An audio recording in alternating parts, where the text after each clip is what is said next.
नमस्कार, आदाब, जय भीम, सत श्री अकाल।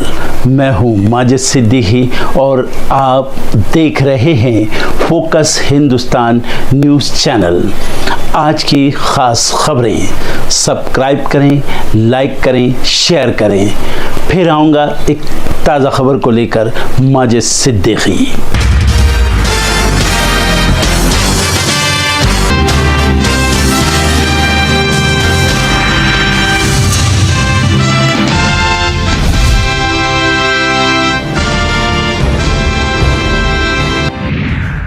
वक्फ कानून के खिलाफ दिल्ली में आज बड़ा प्रोटेस्ट, देश भर से आएंगे मुस्लिम संगठनों के प्रतिनिधि। बंगाल में राष्ट्रपति शासन की मांग पर सुप्रीम कोर्ट आज करेगा सुनवाई, मुर्शिदाबाद हिंसा को बनाया गया आधार। एक देश एक चुनाव पर आज होगी कानूनी विशेषज्ञों संघ की समिति की बैठक, वेबसाइट भी लॉन्च की जाएगी। प्रधानमंत्री नरेंद्र मोदी आज से सऊदी अरब की 2 दिवसीय यात्रा पर जाएंगे, प्रिंस से करेंगे मुलाकात। जम्मू कश्मीर का राज्य दर्जा बहाल करने की मांग, आज से अभियान शुरू करेगी कांग्रेस। दिल्ली में AQI को नियंत्रित करने के लिए एक्शन में सरकार, पर्यावरण मंत्री सिरसा ने दिए सख्त निर्देश। यूपी में 11 DM सहित 33 IAS का ट्रांसफर, CM योगी के सचिव भी बदले गए। महादेव बैटिंग ऐप मामले में ईडी की बड़ी छापेमारी, जब्त की गई 573 करोड़ की संपत्ति। गर्मी के लिए रहे तैयार, मौसम विभाग का कई राज्यों में हीट वेव का अलर्ट। कोलकाता की एक और शर्मनाक हार, गिल बटलर की तूफानी पारी, गुजरात ने 39 रनों से जीता मैच। नाटो से यूक्रेन को दूर रखने पर ट्रंप, रूस की बनती बात, शांति समझौते के संकेत। चीन ने अमेरिका को दिया एक और बड़ा झटका, अब अधिकारियों पर लगाए प्रतिबंध। ईसाई धर्मगुरु पॉप फ्रांसिस नहीं रहे, 88 साल की उम्र में वेटिकन में निधन, फेफड़े और किडनी में गंभीर संक्रमण था। सुदर्शन पटनायक ने समुद्र तट पर बनाई पॉप फ्रांसिस कलाकृति, दिग्गजों ने दी श्रद्धांजलि। टैरिफ वॉर के बीच चीन की दूसरे देशों को धमकी, अमेरिका के साथ डील की तो बुरा होगा अंजाम। वर्ल्ड इकोनॉमिक फोरम के चेयरमैन ने दिया इस्तीफा, पीटर ब्रेब्रेक लेटमेथक को किया नियुक्त। सोने की कीमत में आया उछाल, 1 लाख के करीब पहुंचा 24 कैरेट सोना। सेंसेक्स और निफ्टी में बनी रही रौनक, जस्ट डायल रहा टॉप गेनर। 1 मई से ATM के इस्तेमाल पर होगा बड़ा बदलाव, बढ़ जाएगी विड्रॉल लिमिट।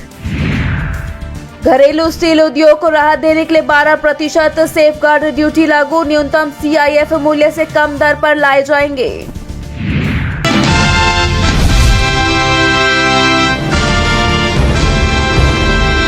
एनसीपी प्रमुख शरद पवार और उप मुख्यमंत्री अजित पवार के बीच नजदीकियां बढ़ती दिखाई दे रही हैं।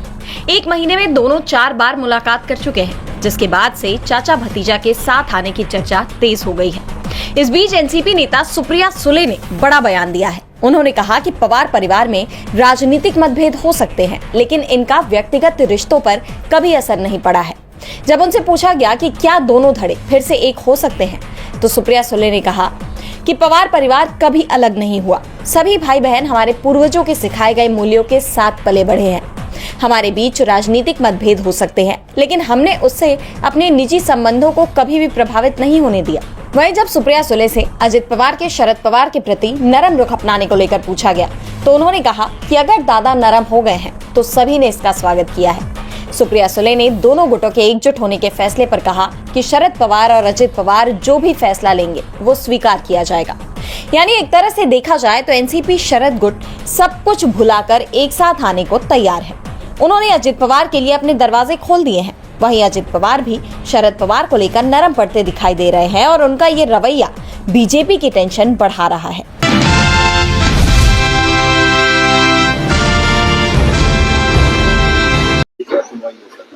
सुप्रीम कोर्ट में सर आज बंगाल में राष्ट्रपति राज लगना चाहिए सर। बंगाल में राष्ट्रपति राजवट क्यों लगना चाहिए? बीजेपी की अगर ये मांग है तो पीआर तो फाइल होती रहती है। पश्चिम बंगाल में तृणमूल कांग्रेस के पास भारी बहुमत है।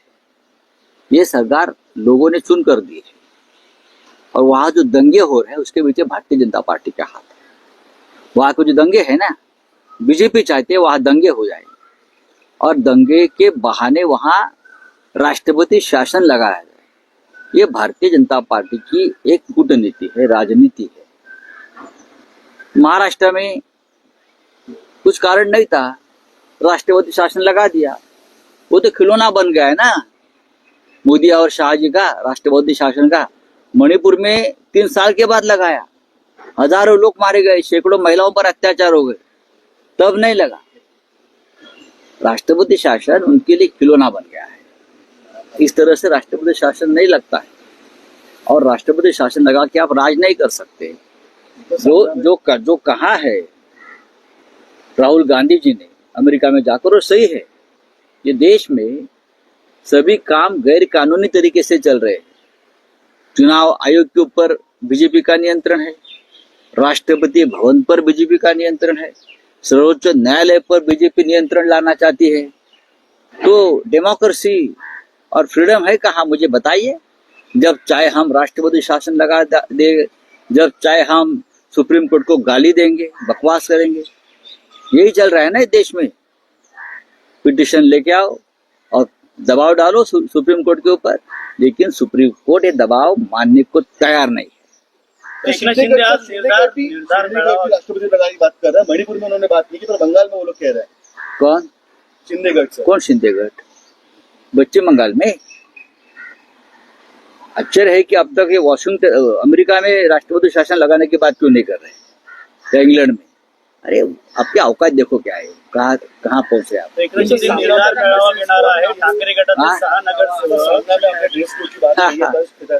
अगर ड्रेस कोड की बात की है तो ड्रेस कोड सबको लगे ना।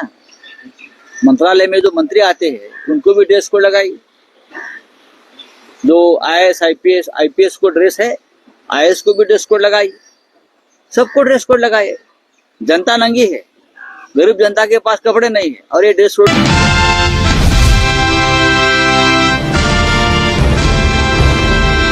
कर्नाटक के पूर्व डीजीपी ओम प्रकाश के उनके घर में ही हुए कत्ल से हर तरफ सनसनी फैल गई। अब उनकी इस हत्या के मामले में पत्नी पल्लवी और बेटी कृति को पुलिस ने अरेस्ट कर लिया है। डीजीपी के बेटे कार्तिकेश ने अपनी मां और बहन पर पिता की हत्या का आरोप लगाते हुए उन्हें गिरफ्तार करवाया है। कार्तिकेश ने आरोप लगाया कि उसकी मां पल्लवी पिछले 1 हफ्ते से पिता को जान से मारने की धमकी दे रही थी। धमकियों के कारण पिता अपनी बहन के घर चले गए थे। 2 दिन पहले छोटी बहन कृति वहां गई और पिता को उनकी मर्जी के खिलाफ वहां से वापस ले आई। दोनों अक्सर पिता से झगड़ती थी और अब उन्होंने ही पिता की जान ले ली। पुलिस सोर्स के मुताबिक घटना के समय ओम प्रकाश खाना खा रहे थे। उनकी प्लेट में 2 तरह की मछली रखी हुई थी।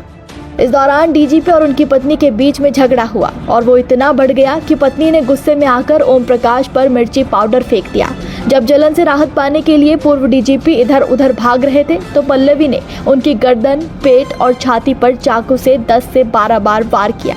इस वारदात के दौरान उनकी बेटी कृति भी वहीं पर मौजूद थी। हत्या के बाद पूर्व डीजीपी की पत्नी ने एक अन्य IPS ऑफिसर की पत्नी को मैसेज कर लिखा, एक राक्षस को खत्म कर दिया।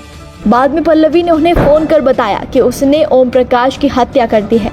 इसके बाद IPS ऑफिसर ने ही पुलिस को इसकी सूचना दी और पुलिस ने मौके पर पहुंचकर पूरे मामले की जांच पड़ताल शुरू की। बेटे कार्तिकेश ने मां पल्लवी पर आरोप लगाते हुए बताया कि पल्लवी गंभीर मानसिक बीमारियों से जूझ रही है। उनका 12 साल से सिजोफ्रेनिया यानी कि भ्रम और डर लगने की बीमारी का इलाज चल रहा है। उसने बताया कि ओम प्रकाश और पत्नी पल्लवी के बीच संपत्ति को लेकर विवाद था। ओम प्रकाश ने प्रॉपर्टी किसी रिश्तेदार को ट्रांसफर कर दी थी। इसके चलते दोनों के बीच अक्सर झगड़ा होता रहता था, जो बाद में हाथापाई तक आ गया। बता दें कि बिहार के रहने वाले ओम प्रकाश 1981 बैच के IPS अधिकारी थे, जिन्होंने 2015 से 2017 तक राज्य के DGP और IGP के रूप में काम किया। बिहार के मूल निवासी प्रकाश ने अपना करियर हरपनहल्ली में एडिशनल सुप्रिंटेंडेंट ऑफ पुलिस यानी ASP के तौर पर शुरू किया था। उन्होंने Lokayukta, fire department and emergency services और क्राइम इन्वेस्टिगेशन डिपार्टमेंट यानी CID में DIG के रूप में काम किया। वो मार्च 2015 में राज्य के DGP नियुक्त हुए और 2017 में रिटायर हुए थे। और अब उनकी हत्या के बाद से पूरे पुलिस महकमे में हड़कंप मचा हुआ है। बेटे कार्तिकेश की शिकायत के आधार पर पुलिस ने भारतीय न्याय संहिता की धारा 103, 103(1), 3, 5 के तहत केस दर्ज किया है। जहां एक और कार्तिकेश ने अपनी मां पर दिमागी रूप से बीमार होने का दावा किया, तो वहीं पुलिस जांच में इसी बीच पल्लवी का एक व्हाट्सएप मैसेज सामने आया। कर्नाटक के पुलिस अफसरों के ग्रुप में भेजे गए इस मैसेज में उसने अपने पति ओम प्रकाश पर संगीन आरोप लगाए हुए हैं। इसके साथ ही ग्रुप में शामिल पुलिस अधिकारियों से पति के खिलाफ तुरंत कार्रवाई करने का भी उसने अनुरोध किया है। पल्लवी ने कहा कि उसके पति के पास एक रिवॉल्वर थी जिसे दिखाकर वो उसे जान से मारने की धमकी देते थे। पल्लवी ने आरोप लगाया कि उसे और उसकी बेटी को डीजीपी ने बंधक बनाकर रखा हुआ था। पल्लवी ने व्हाट्सएप मैसेज में लिखा है, मैं एक बंधक हूँ। मैं जहाँ भी जाती हूँ ओम प्रकाश के एजेंट की निगरानी में रहती हूँ। मैं उनसे सालों से अलग रहने के लिए कह रही हूँ, लेकिन कोई फ़ायदा नहीं हुआ। मैं जहाँ भी जाती हूँ खाना पानी में जहर मिलाकर दिया जाता है। घरेलू नौकरों को जहर देने के लिए कहा जाता है। यहाँ तक कि स्विगी और जोमेटो डिलीवरी भी मिलावटी है। पल्लवी ने अपने पति ओम प्रकाश पर PFI यानी पॉपुलर फ्रंट ऑफ इंडिया का सदस्य होने का आरोप लगाया। बता दें कि पुलिस ने पल्लवी से पूरे 12 घंटे तक पूछताछ की। घटनास्थल के निरीक्षण के दौरान लंच की प्लेट टेबल के पास मिली। ओम प्रकाश डाइनिंग हॉल में खून से लथपथ पड़े थे। हत्या करने के बाद मां और बेटी ऊपर अपने कमरे में चली गई। पुलिस घटनास्थल पर पहुंची तो बेटी कृति ने हंगामा मचा दिया। उसने खुद को अपने कमरे में बंद कर लिया था। पुलिस के आने पर भी दरवाजा खोलने से इनकार कर दिया और अंदर ही रहने की जिद करने लगी।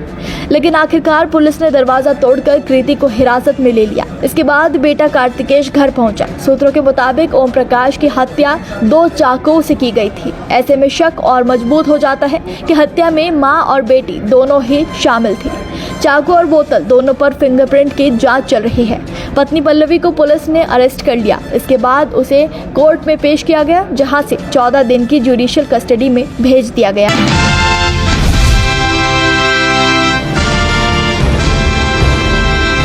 बिहार में इस साल के अंत में विधानसभा के चुनाव होने वाले हैं। सभी पार्टियां अभी से ही तैयारी में जुटी है। आरजेडी काफी एक्टिव दिख रही है। लालू यादव की पार्टी ने 8 प्रोफेसरों को भी बड़ी जिम्मेदारी सौंपी है। इन प्रोफेसरों को राष्ट्रीय प्रवक्ता बनाया गया है। इससे पार्टी चुनाव में अपनी बात बेहतर तरीके से रख पाएगी। मतलब कि आरजेडी ने 8 प्रोफेसरों को राष्ट्रीय प्रवक्ता बना दिया है। इनमें doctor Shyam Kumar, doctor Rajkumar Ranjan, doctor Dinesh Pal, doctor Anuj Kumar Tarun, doctor Rakesh Ranjan, doctor Utpal Ballabh, doctor Ravishankar और डॉक्टर बादशाह आलम शामिल हैं। आरजेडी ने इस बारे में जानकारी अपने एक्स प्लेटफॉर्म पर भी दी और पोस्ट में लिखा, लालू यादव और तेजस्वी यादव के निर्देश पर इन 8 प्रवक्ताओं को नियुक्त किया गया है। पोस्ट में एक लेटर हेड की कॉपी भी है और इस पर पार्टी के प्रिंसिपल जनरल सेक्रेटरी अब्दुल बारी सिद्दीकी के दस्तखत है।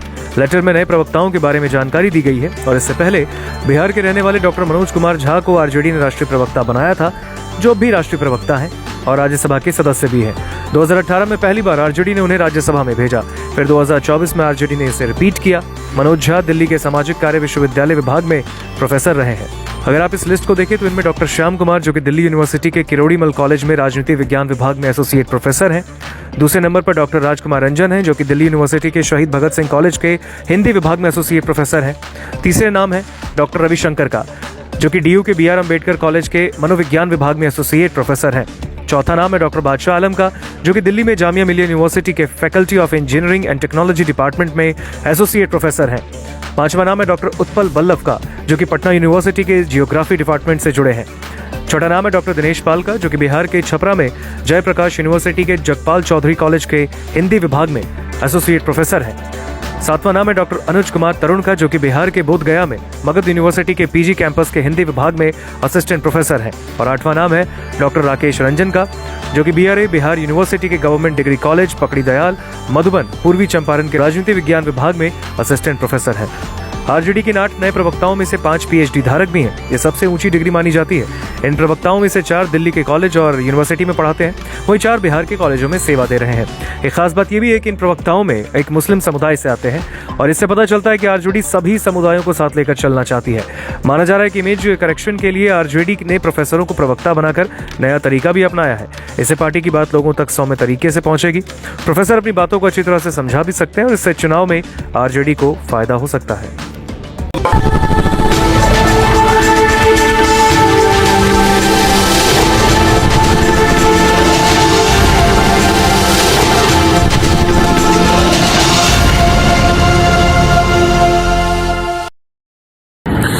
दोस्तों आज मैं आपको बताने वाला हूं कि अगर आपकी बॉडी में मैग्नीशियम की डेफिशिएंसी हो जाए तो आपको क्या क्या प्रॉब्लम हो सकती है। सबसे पहले इंसोमिनिया, नींद ना आना, स्लीपिंग डिसऑर्डर, इंसान सारी रात करवटें बदलता है, नींद नहीं आती, स्ट्रेस लेवल, एंजाइटी बढ़ जाती है इससे, क्योंकि कोर्टिसोल हार्मोन को रोकने में मदद करता है। और अगर आपकी बॉडी में मैग्नीशियम नहीं है तो कोर्टिसोल बढ़ जाता है, जिसकी वजह से स्ट्रेस और एंजाइटी हो जाती है। मूड स्विंग्स, इंसान को पता नहीं चलता उसके मूड स्विंग्स होते हैं, थोड़ी थोड़ी देर में गुस्सा आना, थोड़ी थोड़ी देर में चिड़चिड़ापन होना, क्योंकि ये सेरोटोनिन हार्मोन को बढ़ने में मदद करता है। अगर आपकी बॉडी में less magnesium is equal to less serotonin, और सेरोटोनिन हैप्पीनेस का हार्मोन है। अलावा इसके ये फटीग को भी कम करता था। अगर आपकी बॉडी में मिनरल डेफिशिएट है, अगर आपकी बॉडी में मैग्नीशियम नहीं है तो आपको थकावट बहुत जल्दी फील होगी, जरा सा काम करती है आपकी बॉडी थक जाएगी। पुअर डाइजेस्टिव सिस्टम, ये डाइजेस्टिव सिस्टम को भी मैनेज करने में बड़ा शानदार रोल प्ले करता है, और अगर इसकी डेफिशिएंसी है तो कॉन्स्टिपेशन, डायरिया जैसी प्रॉब्लम हो जाती है। माइग्रेन बहुत खतरनाक प्रॉब्लम है। माइग्रेन अगर डेफिशिएट है आपकी बॉडी मैग्नीशियम से तो आपको माइग्रेन की प्रॉब्लम भी हो सकती है। ब्लड प्रेशर, अगर आपकी बॉडी में मैग्नीशियम कम है तो आपको ब्लड प्रेशर की प्रॉब्लम हो सकती है। इरेगुलर हार्ट बीट, ये हार्ट बीट का बढ़ जाना, कम हो जाना, बढ़ जाना, कम हो जाना, मैग्नीशियम डेफिशिएट होने की निशानी है। ऑस्टियोपोरोसिस, बोन हेल्थ वीक हो जाती है, क्योंकि आपकी बॉडी का 60% जो मैग्नीशियम है वो आपकी बोन्स के अंदर होता है। अगर आप बाहर से मैग्नीशियम नहीं ले रहे हैं तो आपकी बॉडी जो है वो हड्डियों में से लेना शुरू कर देती है, जिसकी वजह से ऑस्टियोपोरोसिस की प्रॉब्लम भी हो सकती है, आपकी हड्डियां कमजोर हो जाती हैं। और मसल क्रैम्पिंग, मसल क्रैम्प, नस पे नस का चढ़ जाना, मसल्स पे अकड़ जाना, बिल्कुल चलना मुश्किल हो जाता है। तो मसल क्रैम्पिंग भी तभी होती है जब आपकी बॉडी में मैग्नीशियम की डेफिशिएंसी हो। और दोस्त, हमारे यहाँ 90% से ज्यादा लोग मैग्नीशियम डेफिशिएंसी के शिकार हैं। कहां से मिलेगा मैग्नीशियम, कितनी मात्रा में लें, किस क्वालिटी का लें? तो उसका जवाब है वेस्टीज प्राइम CMD। इसके अंदर आपको भरपूर मात्रा में मैग्नीशियम मिलेगा, आपकी सारी प्रॉब्लम सॉल्व हो जाएगी। Thank you so much. दर्शकों, देख लिया आपने हमारे वीडियो को। हमें खुशी होगी कि आपने हमारे न्यूज़ को लाइक किया और दूसरों को शेयर किया। अगर अभी तक हमारे चैनल फोकस हिंदुस्तान को सब्सक्राइब नहीं किया है तो तुरंत सब्सक्राइब करें, कमेंट करें और बेल आइकॉन को प्रेस करें। हम हाजिर हैं खबर के लिए।